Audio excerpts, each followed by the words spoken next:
দিদি, আমার বাবা ওই ভদ্রমহিলাকে দীর্ঘদিন অ্যারাউন্ড 1 ইয়ার শারীরিকভাবে নির্যাতন করতেন এবং ফোর্স করতেন। মানে একটা ওয়াইফ বাড়িতে যেভাবে থাকলে যেরকম বিহেভ করে বা যা কিছু করে সেরকম রেসপন্সিবিলিটি না, সেসব কাজ করা। তো এরকমভাবে দীর্ঘদিন বিষয়টা চলতে থাকছে। ওই যে ভদ্রমহিলা যিনি বাড়ি ছেড়ে বেরিয়ে গেছিলেন, উনি সুইসাইড করেছেন। কেউ কেউ বলে সুইসাইড করেছেন, কেউ কেউ বলে ওনাকে মেরে ফেলা হয়েছে। এরকম একটা ঘটনা আমাদের কানে আসতে গিয়ে আমরা দেখি কোনো মানুষের হয়তো সাইকোলজিক্যাল কিছু ইস্যুস আছে, সেই ক্ষেত্রে তাকে একটু হিলিং করতে হয়, হিলিং এর দরকার পড়ে। তার হয়তো তার মাথায় কোনো কিছু একটা ইনসিডেন্ট বসে গেছে, তো সেরকম কাজও আমরা করে থাকি। এবং তার সাথে সাথে বাস্তুর সাথে যেটা আরো রিলেটেড হয়, ক্রিস্টালস, বাড়ির অরাকে ক্লিন করার জন্য সেরকম ক্রিস্টালস বা রেমেডিসও আমরা। ওনাদের বাড়িতে কেউ মারা গেছিলেন, তার যে মৃত্যুর পর আমরা যে কি বলবো অ্যাশেসগুলো আমরা গঙ্গায় দিয়ে দিই, ওনারা সেটা করেননি। ওনাদের নাকি নিয়ম সেটা বাড়িতে রাখতে হয় এবং তারা সেটাকে একটা কলসের মধ্যে পুরে লাল কাপড় দিয়ে বেঁধে ছাদের একটা কোণে রেখে দিয়েছেন। ওটা নাকি ওনাদের সমাধির মতো করে রাখতে হয়, সমাধিস্থ মানুষ। তুমি দেখে থাকবে কৌশিক, যারা প্রচুর টাকা ইনকাম করে, at the end of the day হয়তো কোটিতে ইনকাম করছে, কিন্তু তাদের লাইফ থেকে আনন্দ হারিয়ে গেছে, ফান, রিফ্রেশমেন্ট, ঘোরা বেড়ানো, ফ্যামিলি টাইম নেই। সেই একটা পুতুলের মতো ইনকাম করে যাচ্ছে, রুটিন লাইফ বেঁচে যাচ্ছে, রোজ কাজে বেরোচ্ছে, কাজ থেকে আসছে, খাওয়া দাওয়া করছে, ঘুমিয়ে পড়ছে, আবার নেক্সট ডে কাজে। পলিটিক্যাল একটা ফিল্ডে রয়েছে, বাট সেইভাবে কানেকশন বা সেইভাবে কানেক্টিভিটি ওনার লাইফে আসছে। উনি যে জায়গাটায় যেতে চাইছেন সেই পজিশনটাই উনি পৌঁছতে পারছেন না। গিয়ে দেখলাম বাড়ির ইস্ট, যেখান থেকে আমাদের কানেক্টিভিটি আসে, সেটাই ব্লক। তো নমস্কার বন্ধুরা, কেকে পডকাস্ট আবার স্বাগত জানাই। আজকে আমরা কি বিষয়ে কথা বলবো এবং তাই জন্যই তো আপনারা ক্লিক করেছেন। হ্যাঁ, আজকে আমরা কথা বলছি বাস্তু নিয়ে এবং আমাদের আজকে যিনি গেস্ট আছেন তার নাম হচ্ছে শর্মিষ্ঠা ম্যাম। শর্মিষ্ঠা ম্যাম আমাদেরকে আজকে বলবে, ধরুন আপনাদেরকে একটু ছোট্ট করে সূচিপত্র দিয়ে দিই। আপনার কাছে প্রচুর টাকা আছে, আপনার কাছে বাড়ি গাড়ি থেকে সব কিছু আছে, কিন্তু আপনারা ঘুরতে যেতে পারছেন না। এবং আপনার বাড়ির নিচে দেখতে পাচ্ছেন যিনি আছেন তার উপর অত্যাচার হচ্ছে, এবং দেখতে পাচ্ছেন আপনার বাড়ির ছাদে কেউ হেঁটে বেড়াচ্ছে। মানে কৌশিক, একটা বাড়িতে এত কিছু হতে পারে? হ্যাঁ, হতে পারে। না না, সেরকম না। ঘটনাগুলো অনেকগুলো আছে, কিন্তু তার জন্য পুরো পডকাস্টটা আপনাদের দেখতে হবে, বুঝতে হবে যে বাস্তুতে কেমনভাবে কাজ হচ্ছে। তাই জন্যই আজকের এই পডকাস্টটা। একটু ঘটমঙ্গল লাগছে না আপনাদের কাছে? হ্যাঁ, এই জন্যই আমি ওরকমভাবে বলেছি ম্যামকে কল করতে হবে। যেখান থেকে আমার কথা শেষ হবে তারপর থেকেই ম্যামের নাম্বার দেওয়া থাকবে, মানে আপনারা জানেন বাঁদিকে নিচের দিকে।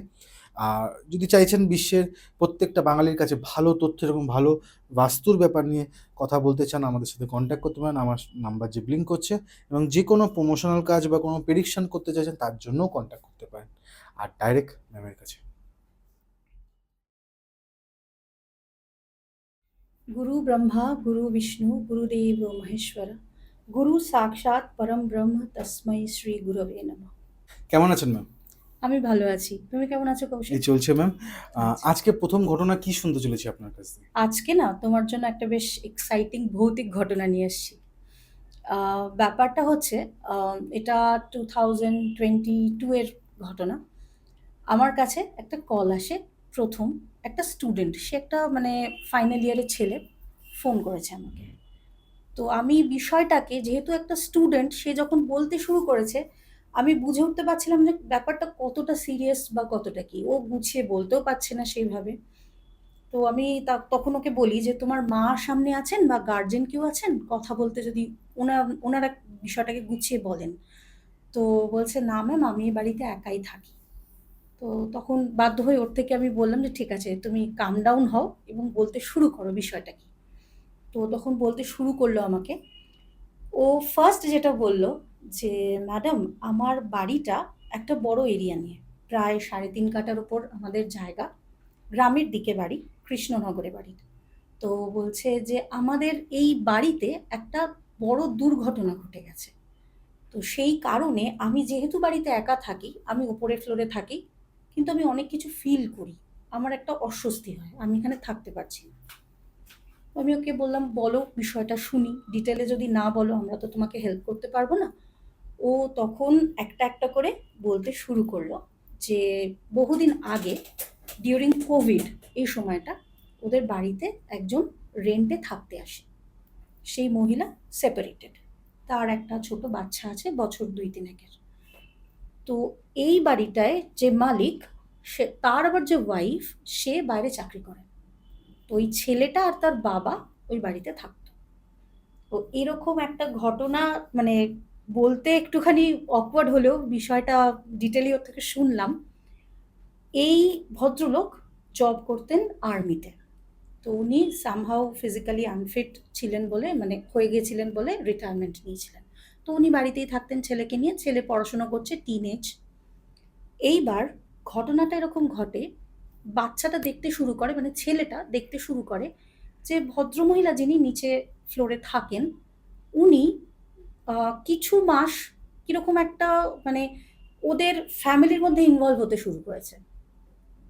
তো ও এবার ভাবে যে উনিও একা, হয়তো আমাদেরকে নিজেদের মতো মনে করে, ফ্যামিলির মতো মনে করে, তাই এইভাবে ইনভলভ হচ্ছে। তো এরপর দেখা যায় ভদ্রমহিলা নিজে যেখানে কিচেনে রান্না করতেন, সেই কিচেনটার ইউজ করা বন্ধ করে দিয়ে ওদের ওপরেই একসাথে রান্নাবান্না হয়, ওখানেই খাওয়া দাওয়া হয়। তো ছেলেটা টিন এজ হলেও সেন্সেসগুলো তৈরি হয়েছে। এইবার ও একদিন রাত্রে উঠে একটা খুব খারাপ ইনসিডেন্ট দেখে, যেটা ওর মানে ফ্যামিলি মেম্বার, ওর বাবা আর ওই ভদ্রমহিলার মধ্যে একটা ঘটনাও দেখে ফেলে।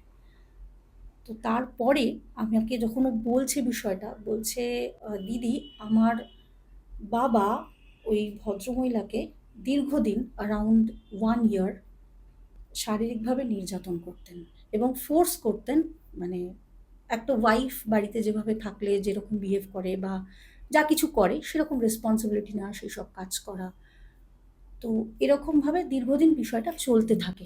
ম্যাম, আপনাকে একটা জিনিস জিজ্ঞেস করবো, হুম। যেটা হচ্ছে যে ওনাকে কি করে ফোর্স করছে? কারণ ওনার তো এটা ইনভলভ হচ্ছে তো বলছিল না ছেলেটা প্রথমে? ওনাকে এটা মানে মেন্টালি হয় না, প্রেশার ক্রিয়েট করা যে তুমি যদি এরকম না করো, বা উনি একা মহিলা, হুম। স্বাভাবিক কথা, উনি বিষয়টা নিয়ে ভয় পেয়ে গেছিলেন। কারণ ওনার একটা ছোট মেয়ে আছে। তো তুমি যদি আমার এই কথাগুলো না শোনো, তুমি যদি আমার কথা না মানো, তাহলে তোমার বাচ্চার ক্ষতি হবে। আমার অনেক সোর্স, আমার অনেক চ্যানেল, ভদ্রলোক যেহেতু আর্মিতে ছিলেন, হুম। আমি তোমাকে নানাভাবে ফাঁসিয়ে দিতে পারি, তখন তোমার বাচ্চার ফিউচার কি হবে। তো জায়গাটা হয় কি, এরকমভাবে চলতে চলতে ভদ্রমহিলা কোথাও একটা হার মেনে নেয় বিষয়টায়। উনি ওকে। অ্যাকসেপ্ট করে নেয় ওনার ডিফিটটা। কিন্তু এদিকে আবার এবং মিশছেও একসাথে হ্যাঁ, বলছে। ওই বাধ্য হতেন উনি ওই একই সঙ্গে থাকতে বা একইভাবে, মানে এই ফ্যামিলির মধ্যে ইনভলভ হয়ে যেতে। মানে উনি হয়তো সেটা জোর করে করতেন নিজের বাচ্চার মুখের দিকে তাকিয়ে, বাট ওই ভদ্রলোকের সাথে উনি একটা অন্যরকম লাইফে চলে গেছিলেন আর কি, বাধ্য হয়েছিলেন, হুম। ফোর্সড যেটাকে বলে। হুম। তো এইভাবে দীর্ঘদিন চলে। এবং একদিন এরকম হয় যে ভদ্রমহিলা সামহাউ এতটাই ডিস্টার্ব হয়ে যায় যে ওই বাড়ি ছেড়ে বেরিয়ে চলে যায়। এবং তারপরে আশেপাশের লোকেরা জিনিসটা গেস করতে পারে যে কিছু হয়েছে, এবং গেস করার পর ওদের বাড়িতে আসে, এবং এসে সেই কথাবার্তা হয়, মানে যা হয়, পাড়া প্রতিবেশীরা ওর বাবাকে ধরে জিজ্ঞেস করে কি হয়েছে, কি বৃত্তান্ত, আমরা এরকম শুনেছি, এই হয়েছে সেই হয়েছে। তো ভদ্রলোক কিছুই অ্যাকসেপ্ট করেন না। কিছুদিন পর ভদ্রলোকও বাড়ি থেকে বেরিয়ে যান এবং ছেলেটা পুরো একা পড়ে যায়। তারপরে ভদ্র মহিলা, যে মানে ওই ভদ্রলোকের যে অ্যাকচুয়াল ওয়াইফ, যিনি বাইরে চাকরি করতেন, তিনি ফিরে আসেন এটা জেনে যে আমার হাজব্যান্ড বাড়ি ছেড়ে চলে গেছে, বাচ্চাটা একা, টিনেজ ছেলে। সে ফিরে আসে, সে বাইরে চাকরি করেন। তো সে ফিরে আসে। তো উনি এবার বাধ্য হয় নিজের ট্রান্সফার নিয়ে নিতে, কারণ ছেলেকে তো ওরকমভাবে একা রাখা সম্ভব নয়। উনি আর ট্রান্সফার এদিকে নিয়ে, জানাও যাচ্ছে না লোকটা কোথায় চলে গেছে। লোকটা কোথায় গেছে কেউ জানে না। থানা পুলিশ ওনারা সব কিছু করে আর নিচের ফেলেছে। জিনিস মানে বৌদি ওই বলছিলেন। ভদ্রমহিলাও বেরিয়ে চলে গেছে, আর মেয়ে? মেয়েটাকে রেখে গেছে, মেয়ে একা পড়ে আছে।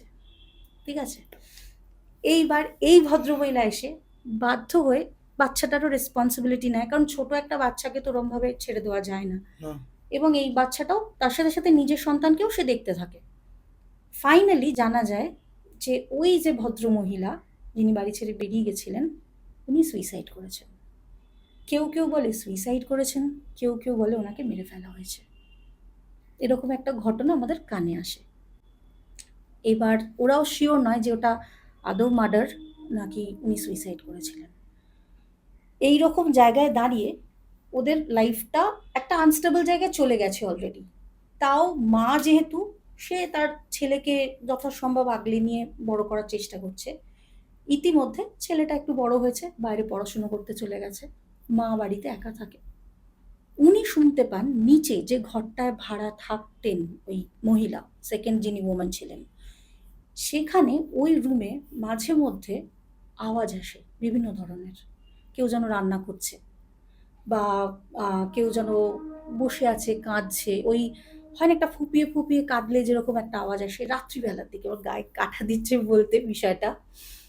তো এরকম একটা ঘটনা উনি ফিল করেন রাত্রের দিকে প্রায়শই।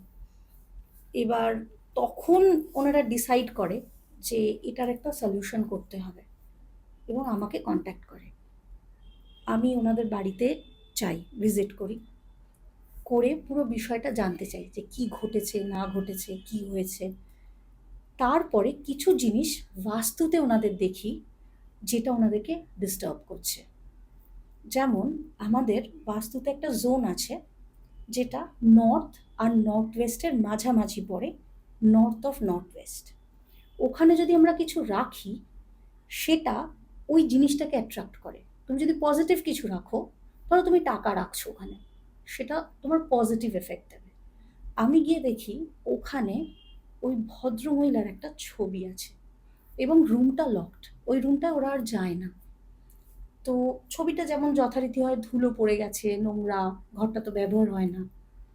এবং ওই ছবিটা ওখানে, মানে মানে টাচউড, আমি মানে বললে হয়তো বিশ্বাস করবে না মানুষ, ওই ছবিটা, পুরো ঘরটা ডাল, কিন্তু ওই ছবিটা যেন জল জল করছে, অ্যালাইভ, এরকম একটা ফিলিং আসবে ছবিটার দিকে তাকালে। তো জেনারেলি আমরা যেটা বিশ্বাস করি যে ওই জোনে যদি কিছু রাখা হয়, সেটাকে অ্যাট্রাক্ট করে ওই জোনটা। এবং ওই ভদ্রমহিলা যেহেতু মারা গেছেন, বা হতে পারে ওনাকে মেরে ফেলা হয়েছে, সেই যে সোলটা, ওনারও তো একটা ছোট মেয়ে রেখে উনি মানে মারা গেছেন। তো সেই ক্ষেত্রে ওনার তো সোলটা একটা অতৃপ্ত ব্যাপার থাকবে। উনি হয়তো সামহাউ ওই জায়গাটাতে বারবার ফিরে আসতেন, এবং ওনার যে আনফুলফিল ডিজায়ারগুলো, বাচ্চাটাকে মানুষ করা বা ওকে দেখা, সেই জায়গাগুলো তো উনি ফুলফিল করতে পারছিলেন না। ওই জন্য হয়তো নিচে এরকম অ্যাক্টিভিটি ফিল করতেন, যে কেউ রান্না করছে বা হয়তো কান্নাকাটি করছে, এরকম একটা রাত্রের দিকে ঘটনা ওপরে যারা থাকে তারা ফিল করতো। তো আমি যখন বলি যে এই যে ছবিটা আছে, এই ছবিটা কার, প্রথমে দেখে আমি, আমার পক্ষে চেনা সম্ভব নয়, আমি ভেবেছিলাম ওনাদের কোনো বাড়ির মেম্বার। তখন ওই ভদ্রমহিলা আমাকে বললেন, ম্যাডাম এই ঘরটা তো খোলা হয় না, তো ওনার ছবিটা রয়ে গেছে, ওনার জিনিসপত্র রয়ে গেছে, মানে ওনার শাড়ি জামা কাপড়ও ওখানেই রয়ে গেছে। তো আমি, তারপরে আমাদের যেটা প্রসেস থাকে যে এরকম কোনো ছবি থাকলে যেটা হয়তো বাড়িতে একটা ম্যালফিক এফেক্ট দিচ্ছে বা একটা প্রবলেম ক্রিয়েট করছে, সেটাকে কিছু রিচুয়ালস ফলো করে আমরা রিমুভ করাই। সেইগুলো করালাম। ওখানকার যে ওনার জিনিসপত্র ছিল ইউজ করা, যেগুলোর মধ্যে ওনার ডিএনএ কোনোভাবে মিশে রয়েছে, তো সেই যে জিনিসগুলো, সেগুলোকে রিমুভ করা, এগুলোকে আস্তে আস্তে আমরা রিমুভ করালাম ওখান থেকে। প্লাস আরও কিছু বাস্তু প্রবলেমস ওনার ছিল, সেগুলোকে আমরা রেকটিফাই করলাম। এরপর যথারীতি করবার পর আমার কাছে মাস ৩-৪ পর একটা কল আসে ওনার থেকে, এবং উনি আমাকে বলেন যে ম্যাডাম বাড়িটায় তো আমি এখন একা থাকি, ছেলে মাঝে মধ্যে যাওয়া আসা করে, ও যেহেতু বাইরে পড়াশোনা করে। এখন ওই যে জিনিসগুলো আমি শুনতাম বা ওই যে জিনিসগুলো আমি ফিল করতাম, সেই যে অ্যাক্টিভিটিগুলো কিন্তু আর ফিল হয় না। আর আপনি যেভাবে বলেছিলেন যে ঘরটাকে ইউটিলাইজ করতে, আলো হাওয়া ঢুকতে দিতে, বা সেই ঘরটাকে গেস্ট এলে বসতে, বা সেখানে পুজো আচ্ছা করা, বা সেই ঘরটাকে সবসময় মানে একটা ব্রাইটনেসের মধ্যে রাখা, সেইভাবে আমরা নিচের ফ্লোরটাকে ইউটিলাইজ করা শুরু করেছি। গেস্ট এলে ওখানে থাকতে দিই, বা আমরা সেই জায়গায় পুজো আচ্ছা হলো, কোনো রকম অনুষ্ঠান হলো, গেট টুগেদার, এগুলো করি। ফলে ওই জায়গার যে নেগেটিভ একটা এফেক্ট আসছিল, সেটা অনেকটা কমতে শুরু করেছে। ওনারা ওই বিষয়টাকে আর ফিল করেন না। তো তারও আমি বলেছিলাম আপনি নজর রাখবেন, আরো কিছুদিন পর কি দাঁড়াচ্ছে বিষয়টা। তো তারও কিছুদিন পর উনি ফাইনালি আমাকে একদিন জানালেন যে বাড়িতে মানে ছেলের বিয়ের অনুষ্ঠান আছে, ছেলেকে বিয়ে দেবে, বাট ওনারা আর কোনোদিন এরকম কিছু ফিল করেননি। এই ঘরটা পুরো ক্লিন হয়ে গেছিল।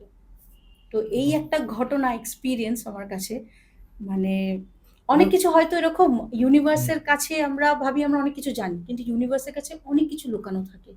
তো এই একটা ঘটনা আমার কাছে একদম নতুন, যে একটা মানুষ দীর্ঘদিন এরকম ভাবে কাউকে নির্যাতন করেছে, তারপরে যা যা ঘটেছে সেই জায়গাটাকেও ক্লিনস করা পসিবল। ম্যাম, ওই বাবার কোনো খোঁজ পাওয়া গেছিল? না, ওনার আজ পর্যন্ত কোনো খোঁজ নেই। আর মেয়েটার কি হলো? বাচ্চা মেয়েটা ওই ফ্যামিলিতেই রয়েছে, ও ওখানে অ্যাকসেপ্টেড, ওই ছেলেটারই বোন হিসেবেই রয়েছে, একই রকম যেরকম একটা ফ্যামিলিতে থাকলে হয়। কারণ ভদ্রমহিলার কোনো অপশন ছিল না বাচ্চাটাকে শেল্টার দেওয়া ছাড়া। তো ওই জন্য ওই ছেলেটার মা বাচ্চাটাকে অ্যাকসেপ্ট করে নিয়েছিল। বাচ্চাটা এখন ওই বাড়িতেই থাকে। বাপরে! নেক্সট কি শুনতে চলেছি? আরও একটা ঘটনা। আর নেক্সটে আমি যাব।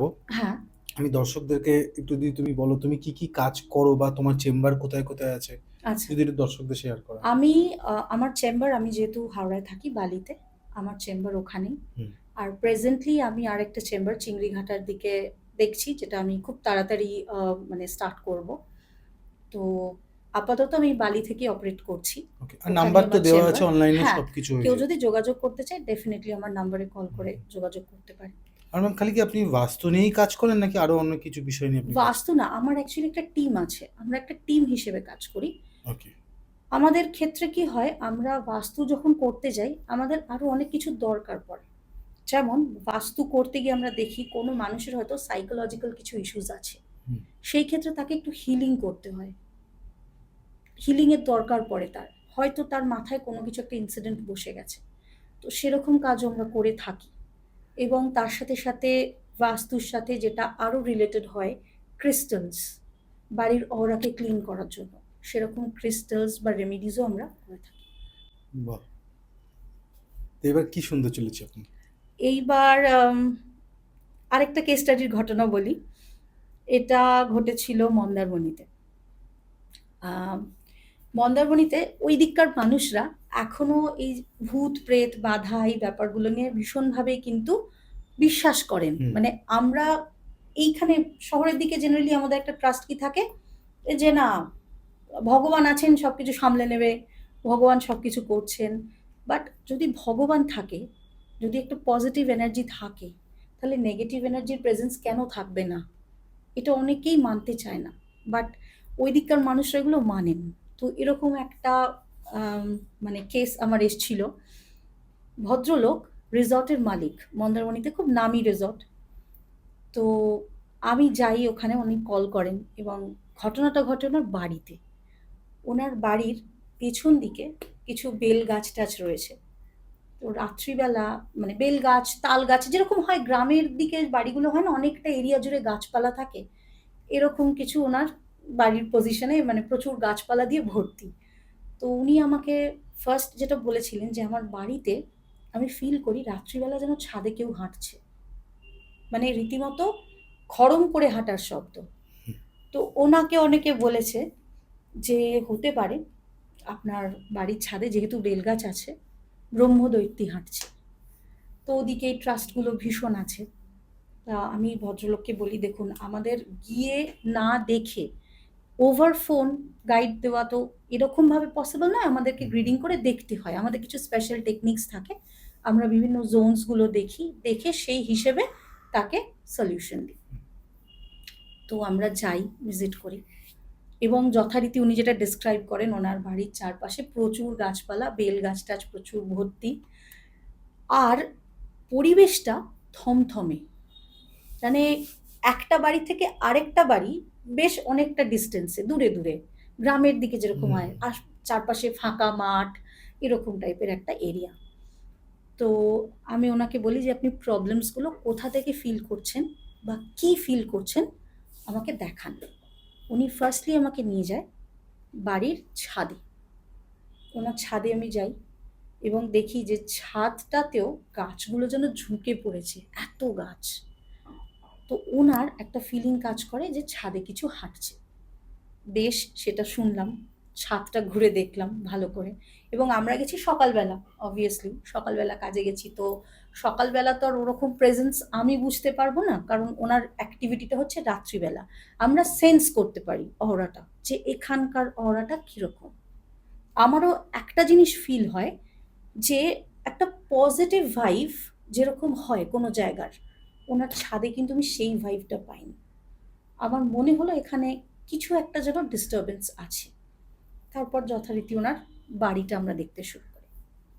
ওনার বাড়ির সাউথ ওয়েস্টের দিকে একটা বিশাল বড় কুয়ো, যেটা গ্রামের দিকের বাড়িতে হয়।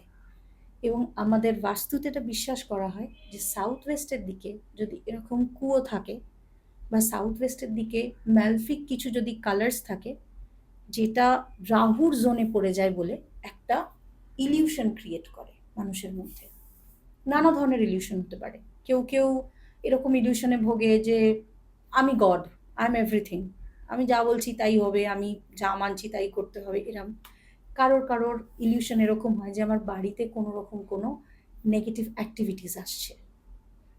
তো সেটা আমরা দেখি এবং ওনাকে যেটা বলি, আমাদের কিছু রেমেডিস থাকে। ফার্স্টলি ওনাকে বলি যে আপনার এই যে ওয়েলটা আছে, এটাকে আপনি বন্ধ করুন, কারণ এটা এখানে রাখাটা নেগেটিভ এফেক্ট দিচ্ছে আপনার ফ্যামিলিতে। সেটা ওনাকে বলা হয়। ওটাকে, যেহেতু ওনার বাড়ি, ওনাকে ওটা রিমুভ করানো পসিবল হয়েছে আমাদের পক্ষে। অন্য জায়গায় হলে আমরা অন্য রেমেডিস বলি। তো সেটা একটা হলো। সেকেন্ডলি, ওনার বাড়ির ছাদে যে ইস্যুটা হচ্ছে, সেটা হচ্ছে রাত্রিবেলা গাছগুলো যেগুলো ঝুঁকে পড়েছে, গাছে তো অনেক ফল টল থাকে, সেগুলো যেহেতু হাওয়ায় নড়াচড়া হয়, একটা স্টেপিংয়ের সাউন্ডের মতো ঠকঠক করে আওয়াজ হয়। যতটা হাওয়া পড়ছে একটা যেন স্টেপিংয়ের সাউন্ডের মতো আওয়াজ হতে শুরু করে। এবং তার সাথে সাথে ওনাদের বাড়ির আরও একটা জিনিস হয়েছিল। ওনাদের বাড়িতে কেউ মারা গেছিলেন, তার যে মৃত্যুর পর আমরা যে কি বলবো, অ্যাশেসগুলো আমরা গঙ্গায় দিয়ে দিই, ওনারা সেটা করেননি। ওনাদের নাকি নিয়ম সেটা বাড়িতে রাখতে হয়, এবং তারা সেটাকে একটা কলসের মধ্যে পুরে লাল কাপড় দিয়ে বেঁধে ছাদের একটা কোণে রেখে দিয়েছেন। ওটা নাকি ওনাদের সমাধির মতো করে রাখতে হয়, সমাধিস্থ করে। এবং সেখানে ধূপমালা দেওয়া, পুজো দেওয়া এইসবও চলে বাড়ির মেম্বার হিসেবে। এভাবে ওনারা পুজো আচ্ছাও করেন। এখন আমাদের দেখুন, বিশ্বাসের তো একটা মানুষের জায়গা থাকে। সেই জায়গায় কারোর বিশ্বাসে চট করে আমি আঘাত করতে পারি না, কারণ তার এটা বিলিফ যে তার বাড়ির ওই মেম্বারটা ওখানে রয়েছেন এবং ওনাদেরকে ব্লেস করছেন। তো অনেকক্ষণ লাগে ওনাদেরকে জিনিসটা বোঝাতে যে এইভাবে বাড়িতে কারোর মৃত্যুর পরে যে অবশেষটুকু রয়ে যায় সেটাকে রাখা যায় না। তো আমরা ওনাকে বোঝাই জিনিসটা এবং চেষ্টা করি সেটাকে ওখান থেকে রিমুভ করার। কিছুদিন লাগে ওনাকে বিষয়টা বোঝাতে, এবং ফাইনালি উনি ডিসাইড করেন কিছুদিন পর যে ওটাকে ওখান থেকে রিমুভ করবেন, যাতে এরকম অ্যাক্টিভিটিস আর উনি ফিল না করেন।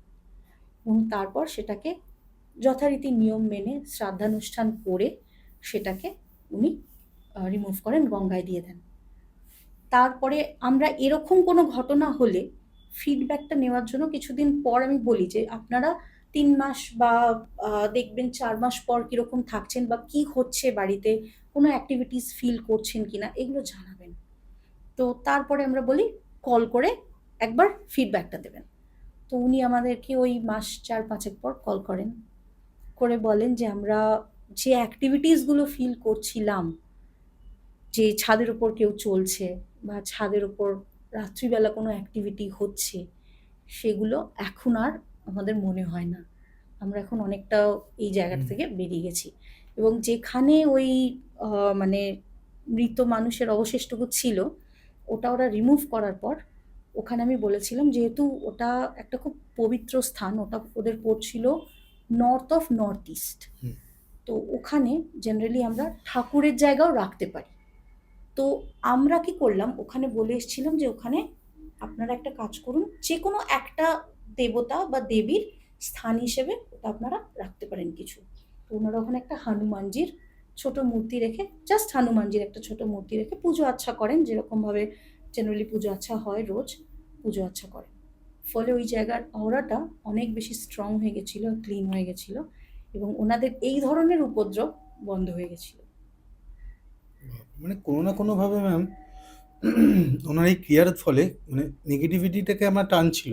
নেগেটিভিটিটা উনি বাড়িতে অ্যাবসর্ব করছিলেন। ও একজন মৃত মানুষ, আমাদের হিন্দু শাস্ত্র অনুযায়ী এটা বলা হয়, হুম। তার মৃত্যুর পরে যে অবশিষ্টটুকু থাকে তাকে গঙ্গায় দিয়ে দিলে সেটা আমাদের পঞ্চভূতে বিলীন হয়ে যায় এবং তার আত্মাটা মুক্তি পায়। বাট ওনারা কোনো না কোনোভাবে সেই সোলটাকে অ্যাট্রাক্ট করে রেখে দিচ্ছিল বাড়িতে, এবং তার জন্য ওনাদের নানা রকম প্রবলেমও ফেস করতে হয়েছে। শুধু এটা নয় যে এরকম হাঁটাচলা করছে বা কিছু হচ্ছে, আর্থিক সমস্যা। ওনার অত বড় একটা রিসর্ট ভালো চলতো না, ক্লায়েন্টস ভালো আসছে না, তো এরকম প্রবলেমও ওনাকে ফেস করতে হয়েছে। যে প্রবলেমসগুলো কিন্তু এই একটা ক্রিয়া করার পরে উনি অনেক রিলিফ পেয়েছেন, এবং মন্দারমণিতে এখনকার ডেটে নামকরা রিসর্টগুলোর মধ্যে ওই রিসর্টটা একটা।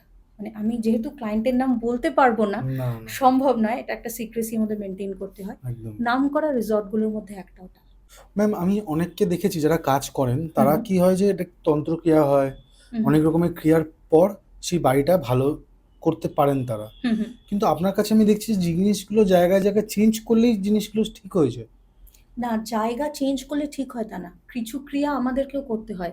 এরম নয় যে একটা ধরো ছবি রয়েছে, সেই ছবিটাকে আমি ওখান থেকে রিমুভ করে নিলাম হট হুম করে, হুম হয় না। আমাদেরকে কিছু জিনিস, কিছু নিয়ম মেনেই সেটা করতে হয়। একটা ভালো দিন দেখতে হয়, এবং সেই মানুষটাকে যে আমরা পৃথিবী থেকে বিদায় জানাচ্ছি, সে যে মুক্ত হচ্ছে, তার জন্য যে শ্রাদ্ধের ক্রিয়া বা যে নিয়মগুলো করতে হয় সেগুলো করেই আমরা রিমুভ করি। এরকম হুম। কখনোই নয় যে হট করে একটা ছবি আমি নামিয়ে নিলাম এবং সেটাকে গঙ্গায় দিয়ে দিলাম, আমার রিলিজ হয়ে গেল এনার্জি, তা কিন্তু কখনোই হয় না। এগুলোর পেছনেও কিছু কাজ থাকে, কিছু ক্রিয়া থাকে, হুম। যেগুলো আমরা করি, তারপরে সেই জায়গার অরাটাকে ক্লিন করি। বাহ! তো ম্যাম এবার আমরা কি শুনতে চলেছি আরেকটা? এবার দুটো ভৌতিক ঘটনা বললাম, এবার একটা একদম অন্য ধরনের ঘটনা বলি। হুম। কারণ মানুষের জীবনে যেরকম এই ঘটনাগুলো ঘটে, তার সাথে সাথে এরকমও কিছু ঘটনা আছে যেগুলো একটু ফানি শুনতে লাগলেও বেশ সত্যি ঘটনা। এরকম অনেক মানুষ তুমি দেখে থাকবে কৌশিক, যারা প্রচুর টাকা ইনকাম করে। At the end of the day হয়তো কোটিতে ইনকাম করছে, কিন্তু তাদের লাইফ থেকে আনন্দ হারিয়ে গেছে, ফান, রিফ্রেশমেন্ট, ঘোরা বেড়ানো, ফ্যামিলি টাইম নেই। সেই একটা পুতুলের মতো ইনকাম করে যাচ্ছে, রুটিন লাইফ বেঁচে যাচ্ছে, রোজ কাজে বেরোচ্ছে, কাজ থেকে আসছে, খাওয়া দাওয়া করছে, ঘুমিয়ে পড়ছে, আবার নেক্সট ডে কাজে বেরিয়ে পড়ছে। এরকম একটা ঘটনা আমার কাছে আসে। তো ভদ্রলোকের, এটা আমাদের হাওড়ার ঘটনা, খুব নামি একটা গার্মেন্ট শপ, শপ বলা যায় না, এখন কোম্পানি হয়ে গেছে, অনেকগুলো ব্রাঞ্চেস হয়ে গেছে ওনাদের। তো উনি আমাকে ফোন করেন, করে বলেন আমি আমার বাড়ির বাস্তুটা চেক করতে চাই। ওনার ফার্স্ট সেন্টেন্স এটা ছিল। তো আমি বললাম কেন, আপনার কি ধরনের ইস্যুস আসছে? উনি বললেন দেখুন, আমি অনেক টাকা রোজগার করি, আমার ফ্যামিলিতে আমাদের ভাইদের সাথে জয়েন্ট বিজনেস, টাকা পয়সার কোনো সমস্যা নেই, কিন্তু আমাদের বাড়িতে শান্তি নেই। আমি বললাম কেন, কি বিষয় শান্তি নেই, বা একটু যদি ইলাবোরেট করেন বিষয়টা। উনি তখন বলছে এই যে কত মানুষ ঘুরতে যায়, বেড়াতে যায়, হুম, হুম, এটাও তুমি নোটিস করে থাকবে কৌশিক, খুব অল্প রোজগার করে, হুম। একদম মিনিমাম অ্যামাউন্ট মেবি 10,000 12,000 টাকা রোজগার করে, সেও at the end of the day হয়তো দেখবে রোববার একটু বউ বাচ্চা নিয়ে রাস্তায় বেরিয়ে একটু ফুচকা খেয়ে এলো, হ্যাঁ। হ্যাঁ, বা একটা পার্কে গেল, হুম। বা একটুখানি চিড়িয়াখানা চলে গেল। এনাদের লাইফে নাকি সেইটুকুও নেই। দীর্ঘদিন হয়ে গেছে ওনারা কোনো মুভিজ দেখতে যায়নি, দীর্ঘদিন হয়ে গেছে ওনারা একসাথে কোথাও ঘুরতে যায়নি। তো আমি মানে জিনিসটা সত্যি? জেনারেলি আমার কাছে এরকম কেসেস আসে কম, মানে সিরিয়াস কেসেসই বেশি আসে। হুম, হুম। জীবন থেকে আনন্দ হারিয়ে গেছে এরকম কেস, এটা আমার কাছে এই কেসটা একদম ফার্স্ট ছিল।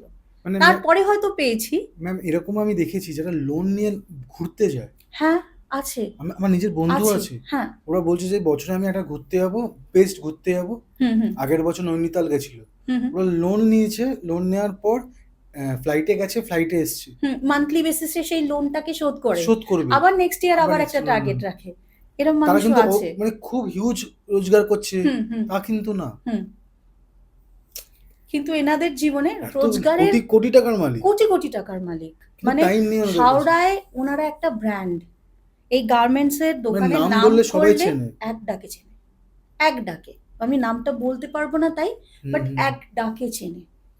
ঠিক আছে। মানে ফোন করার আগে হ্যাঁ, আপনাকে যখন ফোন করি বললো যখন এটা, তা আপনি চিনতে পেরে গেছেন তাদেরকে? আমি তো হাওড়ার মেয়ে, ওই জন্য হ্যাঁ আমি হ্যাঁ হ্যাঁ মানে একদম এক ডাকেই চিনতে পেরেছি যে হ্যাঁ আমি চিনি। মানে ইনফ্যাক্ট এরকম হয়েছে, আমরা ফ্যামিলির মানে পুজোর সময় শপিং ওই দোকান থেকে করতাম, জামা কাপড় কেনা। কারণ যেহেতু ওখানে সবকিছু পাওয়া যায়, শাড়ি, জামা কাপড়, চুড়িদার, শার্ট প্যান্ট, এভরিথিং।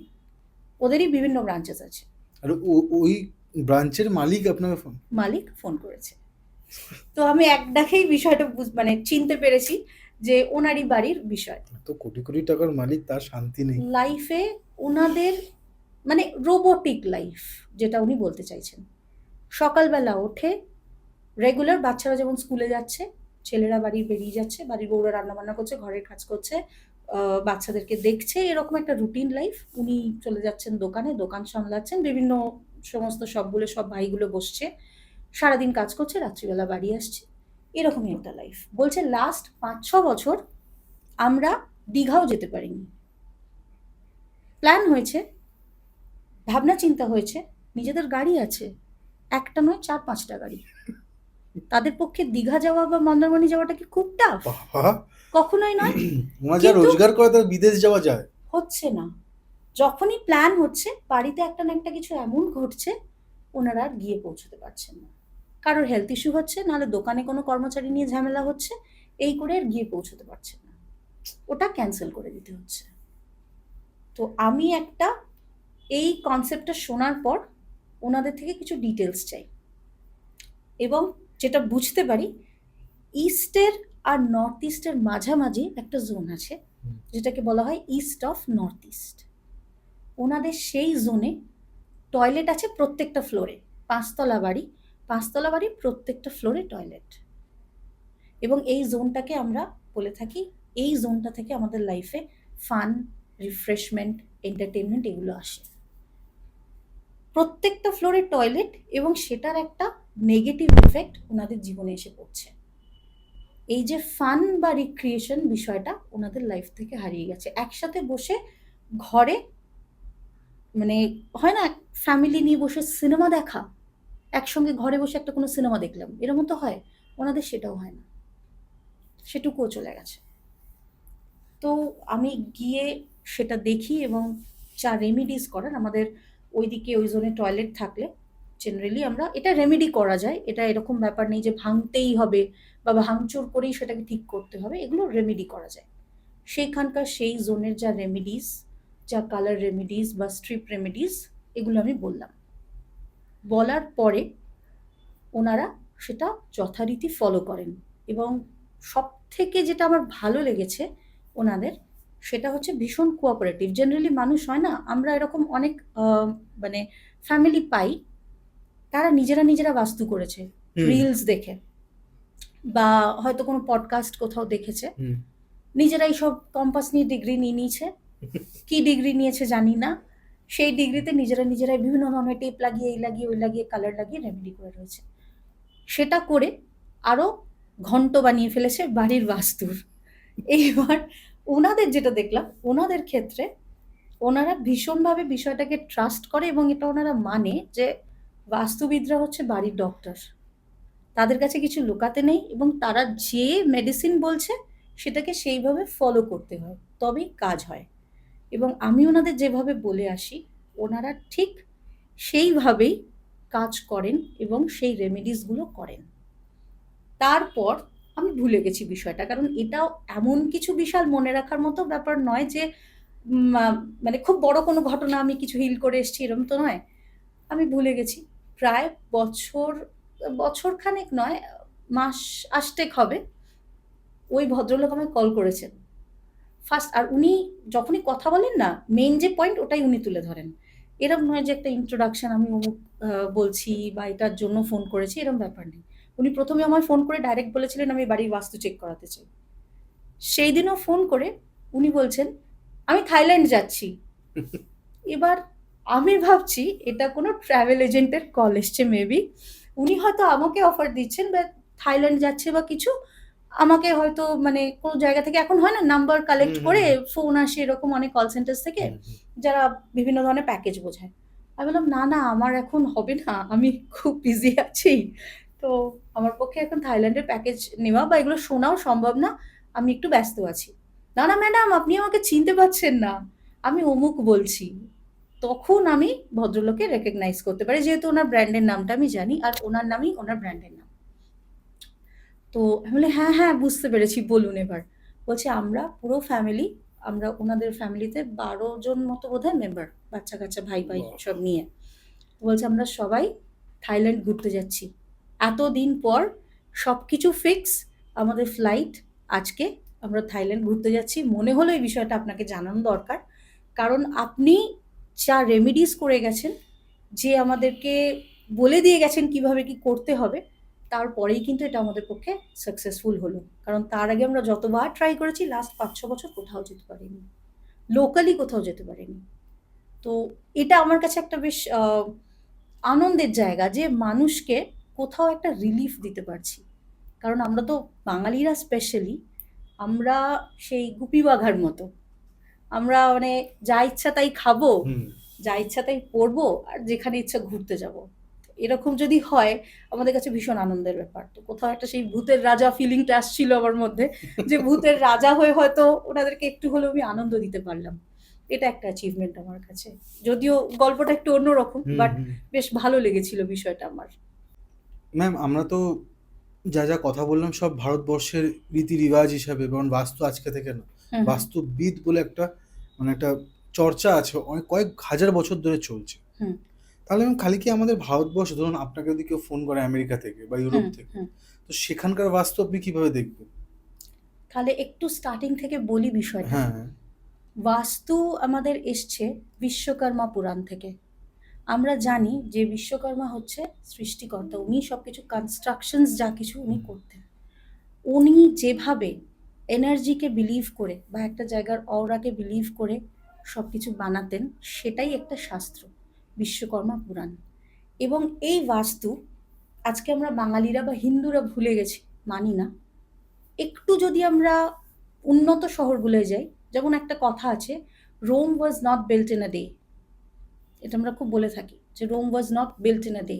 তার কারণ একদিনে রোম শহরটা তৈরি হয়নি। সেখানেও যে বাস্তুটা ফলো করা হয়েছে সেটাকে বলা হয় ভিট্রুভিয়ান ওদের ভাষায়। এই ভিট্রুভিয়ানটাও কিন্তু বাস্তুর একটা পার্ট। মানে বিদ্যাটা একই, নামটা বিদ্যাটা আলাদা। একই, নামটা আলাদা। ঠিক আছে? এবার যদি আমি চলে যাই জাপানে। জাপানেও একটা জিনিস ওরা বিশ্বাস করে যেটা আমরা বলে থাকি বাড়িকে ডিক্লাটার রাখা, ব্রহ্মস্থান ফাঁকা রাখা। ওনারাও এটাকে মানে, যেটাকে বলা হয় কানসো থিওরি। এই কানসো থিওরিতে ওনারা বিশ্বাস করে বাড়িকে সবসময় পরিষ্কার পরিচ্ছন্ন ডিক্লাটার রাখা আর ব্রহ্মস্থান মিডল পার্ট সবসময় একদম ফাঁকা রাখা। এরকম যদি আরও একটা যাই, আরও একটি শহর আছে যেটার বিষয়ে আমরা জানি, মোটামুটি আইডিয়া আছে, ফেংসুই, হুম। চায়না। এটাও কিন্তু কাইন্ড অফ বাস্তু। এরাও বাড়ির এনার্জিকে স্টাডি করে এবং কোন দিকের কি এনার্জি কতটা পজিটিভ আমাদের জন্য, কতটা নেগেটিভ আমাদের জন্য, সেই অনুযায়ী সমস্ত কিছু বিল্ড আপ করে। তো রোমেই যাই বা আমি জাপানেই যাই, চায়নাতেই যাই, সবাই কিন্তু এটা মানে। আমরা ভারতেই বিদ্যাটাকে ভুলতে বসেছি। এর কারণটা কি? কোথায় এখানে ভুলটা আমাদের আছে দিদি? অ্যাকচুয়ালি না, আমাদের এখানে যখন বিভিন্ন সভ্যতা তো এক একটা করে রাজত্ব করে গেছে, যখন ব্রিটিশাররা আমাদের এখানে আসে, তখন যদি দেখা হয় আমাদের হিন্দু শাস্ত্রের যা কিছু ভালো জিনিস, সেগুলোকে কভার আপ করে আমাদেরকে ওনারা ওনাদের মানে নতুন জিনিসগুলোকে চাপিয়ে দিতে চেয়েছে রাদার। এটাকে আমি চাপিয়ে দেওয়াই বলবো। চাপিয়ে দিতে চেয়েছে। যেমন ঠিক একটা সময় আগেকার দিনে মানুষ সর্ষের তেল আর নুন দিয়ে দাঁত মাজতো দাঁত পরিষ্কার হবে বলে, হুম, বা চারকোল দিয়ে দাঁত মাজতো। হুম। তারপরে এলো পেস্ট। পেস্ট দিয়ে দাঁত মাজতে মাজতে হঠাৎ ১০০ বছর পর জানতে পারলাম যে চারকোল দাঁতের জন্য ভালো। এখন পেস্টে চারকোল ইউজ করে পেস্ট বিক্রি হচ্ছে। ঠিক বিষয়টা এরকম হয়ে গেছে। আমাদেরই ট্র্যাডিশন, আমাদেরই সভ্যতা আমাদের থেকে কেড়ে নেওয়া হয়েছে একটা সময়। একটা ভুল ধারণা, ভুল জিনিস চাপিয়ে দেওয়া হয়েছে, এবং এই সাথে সাথে আমাদের যা কিছু পজিটিভ, আমাদের শাস্ত্রের যা কিছু ভালো জিনিস শেখানো হয়েছিল, সেগুলো আমরা হারিয়ে ফেলেছি। যেমন আগেকার দিনে মানুষরা বাড়ির দরজায় নিম পাতা ঝোলাতো। নিম পাতা কেন, কোন সময় ঝোলানো হতো এটা? যে সময় সব থেকে বেশি চিকেন পক্স হয়। নিম পাতার কাজ কি? নিম পাতার কাজ হচ্ছে ডিটক্সিফাই করা, জার্মস কিল করা। তো বাড়ির দরজায় ওটা ঝোলানোর মানেই হচ্ছে বাড়ির বাইরে থেকে যে ওই জার্মসগুলো নিয়ে আসছে, সে যখন এন্টার করছে ওই জার্মসগুলো নিম পাতাটা অ্যাবসর্ব করছে। আজকের ডেটে কিন্তু আমরা বাড়িতে নিম পাতা ঝোলাই না, না, রাইট? তার সাথে সাথে ম্যাম আপনি যদি দেখেন, ওখানে কিন্তু অনেক জায়গা থেকে পোকামাকড় যদি বাইরে থেকে আসবে না, আসে না, আরশোলা, টিকটিকি, রাইট। মানে যে কোনো লাল পিঁপড়ে, কালো পিঁপড়ে, এরা কিন্তু আসে না। পোকামাকড়ের অ্যাটাক কম হয় বাড়িতে। এই যে শাস্ত্রগুলো, এগুলো খুব ছোট ছোট জিনিস, এগুলো কিন্তু সায়েন্স। হুম, শুধুমাত্র শাস্ত্র আমি বলবো না, এগুলো সায়েন্স। কিন্তু মানুষ এই অকাল্ট সায়েন্সটাকে সেই সম্মানটা দেয় না, বলে বিজ্ঞানের যুগে এগুলো কি বিশ্বাস করছিস, হ্যাঁ, এটাও তো সায়েন্স। এবং এটা অনেকে জানে না যে অকাল্ট সায়েন্সকে সুপ্রিম কোর্ট 2004-এ একটা ভ্যালিড সায়েন্স হিসেবে সম্মানিত করেছে। So this is also a part of science. এটা কোনো বুঝরুকি নয়। আমরা বাড়িতে আলপনা দিতাম। হুম, আলপনাটা কেন দেওয়া হতো? পোকামাকড় যাতে না আসে, এবং এক্স্যাক্টলি। ওটা গোবর সাপের দিয়ে, থেকে। গোবর দিয়ে মাটিটা হ্যাঁ, লেপে তারপরে আলপনা দেওয়া হতো, দেখতে সুন্দর লাগে। এবং আলপনাটা দেওয়া হতো এই কামিনিয়াতপ চাল, হুম, সেটাকে বাটা হতো, এবং খড়ি মাটি, এই দুটো খুব সুন্দর গন্ধ হয়। হুম, গোবরের গন্ধটা যাতে কাভার্ড হয়ে যায়, হুম, সেই জন্য ওটা দিয়ে আলপনা দেওয়া হতো। এবং গোবরের কাজ হচ্ছে বাড়িটাকে ডিটক্সিফাই রাখা বা পোকামাকড় থেকে ক্লিন রাখা। ঠিক। এগুলো এখন উঠে গেছে, মানুষ স্টিকার কিনে এনে মেরে দেয়। হলুদ কতটা বেনিফিশিয়াল আমাদের জন্য। তুমি হলুদ দিয়ে স্নান করো, তোমার জুপিটার ইমপ্রুভ হবে। মানুষ জানে না। মানুষ তুমি ভাবে হাতে টাতে লেগে যাবে, না, কি হবে, বাট এই প্রবলেম হবে। হলুদটা তোমার জুপিটারকে খুব ভালো করে, কিন্তু লোকে জানে না এটা, মানে না। এরকম অনেক জিনিস আছে যেটা আমাদের ইন্ডিয়ান সায়েন্স বলেছে, বাট আমরা সেটাকে হারিয়ে ফেলছি। আমরা ভাবছি এগুলো বুজরুকি। এরকম অনেক কিছু আছে, অনেক কিছু, কত, মানে কতগুলো বলবো। যেমন অনেকে আজকালকার দিনে একটা মানে খুব ট্রেন্ডিং, মঙ্গল ম্যালফিক। কি ব্যাপারটা একটু। মঙ্গল ম্যালফিক বা মাঙ্গলিক ও বাবা। বা মঙ্গলের দশা, রাইট? তো মঙ্গলের কালারটা কি লাল। হুম, যে কোনো মানুষ যদি এরকম ভেজিটেবলস মঙ্গলবার খেতে শুরু করে, যার মঙ্গল ম্যালফিক, যেমন বিটরুট লাল, টমেটো লাল, আর কিছু না হোক লাল লঙ্কার গুঁড়ো, কাশ্মীরি লঙ্কার গুঁড়ো, এরকম জিনিস যদি সে ফুডে অ্যাড করতে পারে, একটু লাল জাতীয় খাবার খেতে শুরু করে, তার কিন্তু মঙ্গলের প্রভাবটা অনেকটা কমবে। হ্যাঁ, প্রোভাইডেড এটাই যে একমাত্র রেমেডি তা নয়। কারোর যদি খুব বেশি ম্যালফিক হয়, তাকে হয়তো স্টোন বা ক্রিস্টালস নিতে হতে পারে, সেটা অ্যাস্ট্রোলজিক্যাল সাইড। বাট এটাও একটা সায়েন্স। হুম। এরকম অনেক জিনিস আমরা হারিয়ে ফেলেছি। Thank you so much ma'am. আজকের পডকাস্টটা অনেক সুন্দর হয়েছে, আমরা একেবারেই শেষের দিকে আছি। আচ্ছা, কোনো কথা যদি বাকি থেকে থাকে ম্যাম, আপনি আপনার মতো করে রাখতে পারেন। আম, একটা ছোট ঘটনা তাহলে বলি। নিশ্চয়ই, নিশ্চয়ই। ওকে। আমরা বাস্তু করতে গিয়ে নানা রকম জিনিস দেখি, উপলব্ধি করি। এরকমই একটা ঘটনা বলি। আমাকে অনেকে বলেছে যে এইসব জিনিস করা মানে তো এগুলো পিছিয়ে যাওয়া, এগুলো তো সেই আদিম যুগের ব্যাপার। আমি আজকে একদম রিলেট করে একটা ঘটনা বলছি। একজনদের বাড়িতে আমি বাস্তুর কাজে যাই। মেয়েটি জোর 15-16 বছর বয়স, হার্ডলি। ছোট থেকে অসুস্থ, কিছু না কিছু প্রবলেমস শরীরে আছেই, হেলথ ইস্যুস। এবং আমি যখন তার বাড়িতে বাস্তু করতে যাই, আমি দেখি তাদের ব্রহ্মস্থান দিয়ে মাটিটা খুঁড়ে বেসিনের যে লাইন হয়, আউটডাক্ট যে পাইপটা, সেটা গেছে। বেসিনের যে আউটডাক্ট সেটা ব্রহ্মস্থান দিয়ে পাস করেছে মাটি খুঁড়ে, মানে নিচে দিয়ে গেছে, ওপরে সিমেন্টিং করে ফ্লোরিং করা। আমি মেয়েটাকে জিজ্ঞেস করি, তোমার কোমরের কোনো সমস্যা আছে? তো সেই বাচ্চাটা রিপ্লাই দেয়, আন্টি এই রিসেন্টলি আমার না স্পাইনে অপারেশন হয়েছে। মানে আমাদের বাড়ির ব্রহ্মস্থান রিপ্রেজেন্ট করেই কিন্তু আমাদের বডির মিডল পোর্শন, আমাদের স্পাইন বা আমাদের নেভেলকে। এবং কারোর ব্রহ্মস্থানে যদি এরকম ধরনের প্রবলেমস থাকে, তাকে এই জায়গারই হেলথ ইস্যুস পেতে হবে। ওই বাচ্চাটার দুবার স্পাইন অপারেশন হয়েছে, ওইটুকু ছোট বাচ্চা, কারণ ওই বাস্তুটা ওই জায়গাটার জন্য। বাস্তুর ডিফেক্টের জন্য, শুধুমাত্র বাস্তুর ডিফেক্টের জন্য। এরম আরও একটা ঘটনা, ওদেরই বাড়ির ঘটনা। বাবা পলিটিক্যাল একটা ফিল্ডে রয়েছে, বাট সেইভাবে কানেকশন বা সেইভাবে কানেক্টিভিটি ওনার লাইফে আসছে না। উনি যে জায়গাটায় যেতে চাইছেন সেই পজিশনটাই উনি পৌঁছতে পারছেন না। গিয়ে দেখলাম বাড়ির ইস্ট যেখান থেকে আমাদের কানেক্টিভিটি আসে সেটাই ব্লক। এবং সেখানে এখনকার দিনে হয় না একটু ডার্ক শেডের যে একটা স্লেট কালারের যে একটা কালার করে দেওয়ালে, ওরকম একটা কালারিং করা, যেটা সম্পূর্ণ একটা নেগেটিভ কালার। কালারটা রাহুর কালার, যেখানে সেখানে সব জায়গায় সব কালার করা যায় না। ওনারা ওইভাবেই জায়গাটাকে ডেকোরেট করেছেন এবং ইন্টেরিয়ার যারা করেছেন তারা ওইভাবে ওটাকে সাজিয়েছেন। তারাও চেক করেনি না, এখন ইন্টেরিয়ার্সরা যে কাজগুলো করে না, তারা কর্নার টু কর্নার বাস্তু করে। কর্নার টু কর্নার কিন্তু বাস্তু হয় না, এটা অনেকেই হয়তো জানে না। মানে তোমার বাড়ির যেখানে একটা ধরো ইস্টের দিকটা বা নর্থের দিকটা মিট করছে, ওটাই যে নর্থ ইস্ট সেটা নাও হতে পারে।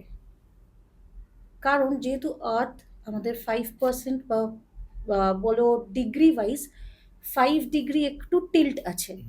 তো সেই জন্য কি হয়, আমরা যেটা দেখি যে বাড়ির কর্নারে হয়তো অন্য জোন পড়লো, নর্থ ইস্টটা একটু আগেই পড়ে গেছে এবং সেখানে টয়লেট। তো এইভাবে কর্নার টু কর্নার বাস্তু যারা করে বিল্ডার্সরা, সেটা কখনোই বাস্তু নয়। এবং মানুষ এটাকে ট্রাস্ট করে কর্নার টু কর্নার বাস্তু, কিন্তু হয় না সেটা। এর জন্য প্রপার স্টাডি চাই, প্রপার ম্যাপ গ্রিডিং চাই, তবেই আমরা প্রপার সাইট বা প্রপার জোন বলতে পারি। তো যেটা বলছিলাম যে ওনাদের ইস্ট ব্লক, কানেক্টিভিটি আসছে না। তো সেখানে আমি কি করলাম, আমাদের এখন দেওয়াল ভাঙা তো একটা মানুষের পক্ষে সম্ভব নয়, আমাদের কাজটাই হচ্ছে এটা যে বিনা ভাঙচুরে তার বাড়িটাকে রেমেডি করা। তো সেখানে আমরা, যেটা এখনকার দিনে ভীষণ কমন একটা রেমেডি মানুষ করেই থাকে, একটা রাইজিং সান, তার একটা পিকচার লাগানো হলো ইস্টের দেওয়ালে, একদম প্রপার ইস্ট 90 ডিগ্রি দেখে সেটা করা হলো। তার সাথে সাথে ওনার কানেক্টিভিটি এবং পলিটিক্যাল ফিল্ডসে আরও গ্রোথ আনার জন্য আরও কিছু রেমেডিস থাকে আমাদের, প্রিমিয়াম রেমেডিস, সেগুলো আমরা করলাম। করবার পরে এখন উনি রিসেন্টলি যে রিপোর্টটা আমার কাছে এসছে, খুব সম্ভবত নেক্সট যে ইলেকশন হবে উনি হয়তো টিকিট পাবেন, বাহ, এরকম একটা জায়গায় আছে। তো বাড়ির বাস্তু না অনেকটা ম্যাটার করে। বাড়ির বাস্তু যদি কারোর ডিস্টার্বড হয়, সে যত স্টোন ক্রিস্টাল যা কিছু রেমেডিস করুক, তার শরীরের রেমেডি হচ্ছে, তার বাড়িটা তো ডিস্টার্বড হয়ে আছে, তার বাড়ির অরাটা ডিস্টার্বড হয়ে আছে। তো সেই জায়গায় দাঁড়িয়ে তাকে কিন্তু ম্যালফিক এফেক্ট পেতেই হবে। সামনে আবার পৌরসভা ইলেকশন আছে, তো উনি টিকিট পাবেন। ঠিকই ঠিকই। Thank you so much ma'am, আমাদের সাথে এত সুন্দর সুন্দর ঘটনাগুলো, ছোট ছোট হলেও এফেক্টিভ এগুলো। আর আপনাদেরকে বলবো নাম্বার দেওয়া আছে, আপনারা যে কোনো বিষয়ে, বাস্তুর বিষয়ে আপনারা কন্ট্যাক্ট করতে পারেন। Thank you so much. Thank you. আমি আপনাদের হোস্ট কৌশিক সেন, আজকে আমাদের গেস্ট, নতুন করে গেস্ট, নতুন বাস্তুবিদ উনি। ট্রাস্ট করে যদি আপনারা পারেন ফোন করবেন। শর্মিষ্ঠা ম্যাম এবং ক্যামেরার পেছনে অ্যাজ ইউজুয়াল কিংশুক সেন। নমস্কার। নমস্কার।